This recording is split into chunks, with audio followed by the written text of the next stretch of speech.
There was one point that I missed, and that's right here, but we didn't have enough space for this, so I wanted to use Snell's law and show you a couple of examples.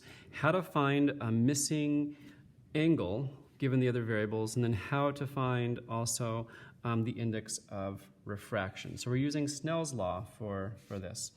So imagine that your angle of incidence is going to be 45 degrees, and your angle of refraction is going to be 38 degrees. You're coming from air, so your index of refraction for the air is going to be close to a vacuum or 1. And the question is, what is the index of refraction for the refracted material? So we use Snell's law for this.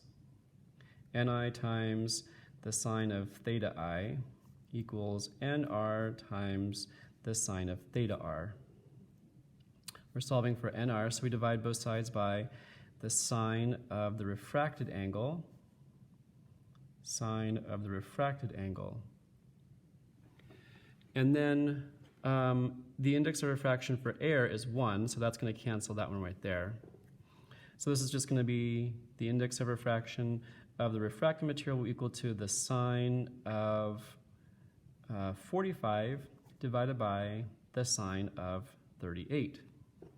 So we take the sine of 45 divided by the sine of 38. Make sure that you're in degrees and not radians. And this comes out to be 1.15. 1.15. So let's take a look and try to solve for the angle, which is a little bit more difficult. The index of refraction of glass is going to be equal to 1.50. And we're coming in from glass, and this is the incident angle, and it's going to be, actually that's what we're trying to find. The refracted angle is going to be 45 degrees, and we're coming from air, which is 1.00. Actually coming from glass to air. So we're going from the glass to the air. So this is my index of refraction for the incident angle. So using Snell's law, refracted angle times the sine of the refracted angle, we're solving for what angle is the incident angle coming from the glass that produces a 45-degree angle going out into the air. So we're going from something that is denser to less dense. So it's going to be actually going from glass, which is denser, to less dense.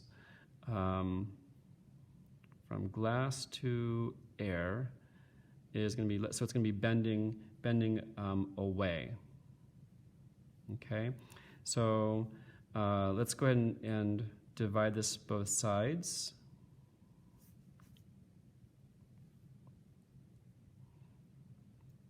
Since it's bending away, it's bending 45. This is the larger.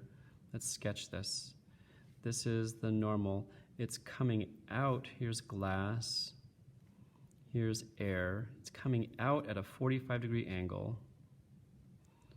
Okay, so the light must be coming in less than a 45-degree angle. So we should be expecting less than 45. So we have the sine of the incoming or incident angle equals the index of refraction, and this is our actual index of refraction of air, so that's going to cancel out. This is going to be the sine of the refracted angle. The refracted angle is going to be 45 divided by the index of refraction of the incident, which is our glass, 1.50.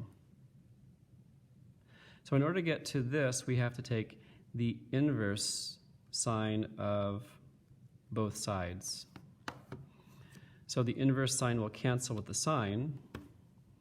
So I have to do this. All the mathematics here, it's going to be the sine of 45 divided by 1.5 equals this.